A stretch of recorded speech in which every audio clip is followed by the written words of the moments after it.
Thank you for staying with us. Of course, this is still Good Morning Nigeria on the network service of the NTA.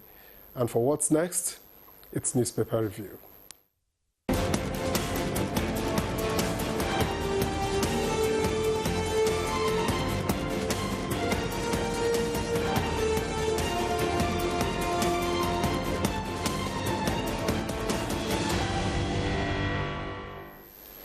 Chikudi Obaja is right here with us this Friday morning. Chikudi, good to see you as always. How you doing? I heard your throaty laughter, at the reception, and I said, look, this woman is blessed, whichever way you look at it. Thank you when you so talk, much. the timbre, T-I-M-B-R-E, it's your voice, it's something else. Hello. Good morning. My producer says you're toasting me on the eve of Valentine. Mr. John is not on the eve of Valentine. No, but I like the way you appreciate our women, just our women. I like it. No, but I always say that women and children are underreported in Africa. I'm going to return to the newsroom to report women and children. Thank you, Chikudi. Jealousy. We can see and feel it this morning. Victor, let's look at the papers quickly now. We'll begin with the Daily Trust. Daily Trust leads with El-Rufai's airport drama rekindles crackdown claims. Above that, we have Tinubu will decide on e-transmission of election results. That's according to AID. More condemnations trail U.S. bill targeting Kwankwaso for visa ban. Jonathan Akume differ on age requirement for leadership. That's on page 7. Away from all of the stories at the top of the Daily Trust, looking below the picture story, we have Murtala Muhammad, fading eyewitnesses, lingering memories. That's a special publication I'm sure you want to see. Workers abandon FCT Health Center over banditry. That's on page 12. United Nigeria to acquire 11 aircraft, begin flights to Jeddah. That's on page 27. And finally, Fubara is in the news. And the headline is Fubara sacks commissioners. You want to find out why? Page 31 will guide you. Let's see the Leadership Friday now. Leadership, the lead story here says credible elections, good governance takes center stage. And that's at the Leadership Conference Awards, of course, where the First Lady received an award. So many riders here, of course, pick up a copy to read all of that. Above that, we have blackouts imminent as grid operator, NNPCL, one of 4-day gas plants shut down. Get ready. That's on page 28.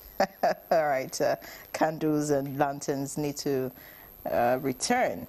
All right, away from that, INEC 873.78 billion naira for 2027 elections, 171 billion naira to fund 2026 operations. That's according to the INEC chair, and all of that you can find on page 38. Just beside the masthead, we have Abuja gears up to host Pan-African Golf Extravaganza, All African Challenge Trophy. That's on page 7. And below the picture story, we have, after failed airport arrest, El-Rufai to appear before EFCC on Monday. That's according to a lawyer. That's on page 12. Judge withdraws from EFCC cases against Malami. That's on page 16. And that's about it on the front page of the Leadership this morning. Victor. Thank you, Yenrei.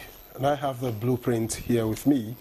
And just above the nameplate, ex-minister Odua seeks plea bargain over 2.5 billion naira fraud charges is on page 13.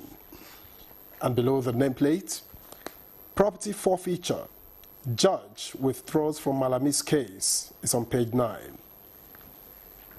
And in sports, Ash favor, others dump Nigeria for Qatar is on page 32.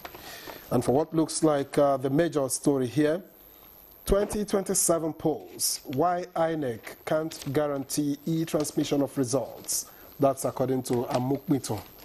And two riders proposes 873.78 billion naira budget, 127,000 naira for each corps member. Operations to gulp 375.75 billion naira. Administration 92.31 billion naira. Fantastic. And below the picture story, illegal miners protest claims security operative in Niger. Illegal miners protest claims security operative in Niger as China tackles U.S. over alleged terrorism funding in Nigeria. Okay. Dangote, Naira will trade below 1,000 Naira to $1 before year end. That's according to Otedola. CBN commits to reforms, economic stability. Let's take the final set of stories at the bottom of the front page of the blueprint. Kano timber market raised 1 week after Singa market fire is on page 6. Stakeholders thumb up Governor Alia on Benue education revival is on page 9. INEC lacks capacity to conduct e-voting. That's according to the Senate, and you get details on page 6. And finally, SEC partners NOA to enlighten Nigerians against illegal financial schemes. You get details of that on page 19. Chukwude, I'm looking at this port story. It looks light, but ash favor, others dump Nigeria for Qatar, and you wonder why. I didn't get that story. That's on the blueprint. Yes, ash favor. I don't get the gist of it. You know, athletes yes, who don't want to wear the Nigerian national colors now, they are defecting to Qatar. Well, that means that means they had, you know, concealed intentions. They just look for an event to ventilate what they had always carried in mind. Don't worry about such people. They are not genuine among you. Let them go where they want to go. We have enough victors to grow this country. Anyway, but I don't think you use this fine body for sports at any point in time. Now, I don't know. We have already said it more than a week ago. The bottom line concerning e-transmission or non-e-transmission is, can you assure broadband coverage in this country? If the answer is no, can you please cut your coat according to your cloth? Don't pretend you don't have capacity to do it. So make a law that makes e-transmission possible, but also manual collation and all that, you know, manual result garnering. That's what I think should happen. The 873.78 billion naira he's asking for, that's Professor Josh Amukwito. They should look into it. He is saying that the envelope system is good, but it does not salute, or rather, it does not key into the real needs of a body like INEC. Yeah, these elections are usually seasonal, and when those seasons come, expenses are not regular expenses. There are some you can project on, you know, but something like capital might vary given certain realities in terms of delineation of voting blocks and all that. So let them look into what he has asked for. But you see, that 800 billion is quite a huge amount. I tried to do a quick research, you know, when I heard the amount, and in 7 elections we've had in the past, we've spent over 981 billion naira. In 2023, we spent 355.298 billion naira. So, I mean, the question I'm sure an average Nigerian is asking, that with all this money spent, and we still get to hear glitches, hitches, stories on election day, and you know, apathy is on the rise because a lot of people do not have confidence in the election body and all of that. Is it really about the money? It's about delivering its mandates to the people? You know, there is something many of us tend to make a mistake in, that when there's a post called PRO and one Chukwudi Ubaja fills that post, the post begins to work. Character matters in delivering anything in life. The people who do these things, first of all, do they have capacity to do it? Secondly, are they men who are truly fair? We'll keep on pushing that aside. That's why you hear Nigerians talk about enforcement, enforcement, enforcement. They don't talk about predisposition to doing good. Because if there's predisposition to being obedient, you wouldn't need 1 million policemen to to monitor about 250,000 people.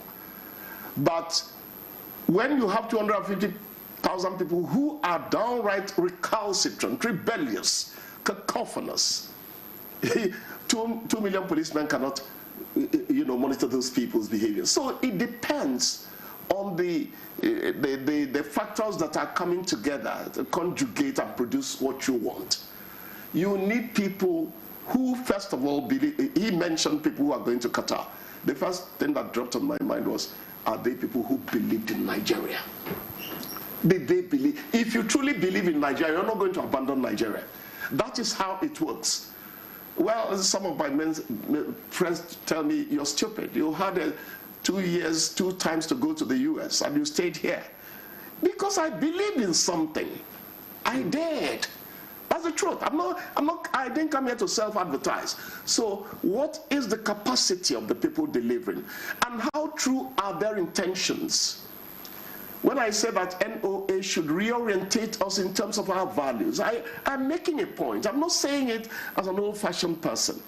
That is the only way society can regain its good health, So the monies are important, but at the end of the day, it is about who is delivering and with what intentions. Is love of fatherland at the bottom of it. If it is there, you're going to find out that they could do a better job with even a smaller amount. Exactly. But you also want to consider the difficult terrain in which INEC works. I'm not making excuses. We had people discuss the electoral act, and they said, look, that when election time comes, INEC becomes all in all. For every single thing they need, whether it is infrastructure, whether it is equipment, they become provider for even infrastructure that should ordinarily be provided by state governments in the states. Because they are not there, they have to begin to make provisions. And then you consider that sometimes elections become even further staggered because of outcomes, maybe because of because of ties and all of that.